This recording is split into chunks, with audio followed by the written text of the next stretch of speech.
Pomodoro techniku vynašiel Francesco Cirillo koncom 80. rokov.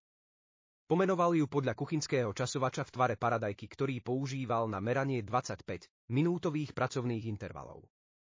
Pomodoro technika ti môže pomôcť, ak máš pocit, že sa nemôžeš sústrediť na prácu alebo máš priveľa úloh. Ako funguje Pomodoro technika?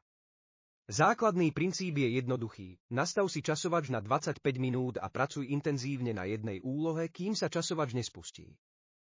Po uplynutí 25 minút časovač zazvoní a ty si sprav krátku 5-minútovú prestávku. Pracuj ďalších 25 minút. Po 4 Pomodoro cykloch si urob dlhšiu prestávku, ktorá trvá 15-30 minút. Týmto spôsobom zabrániš vyhoreniu a udržíš si sústredenie počas celého dňa. Pomodoro technika ti pomôže zlepšiť sústredenie, zvýšiť produktivitu a lepšie si rozvrhnúť čas. Je to skvelý spôsob, ako zvládnuť veľké projekty po kúskoch.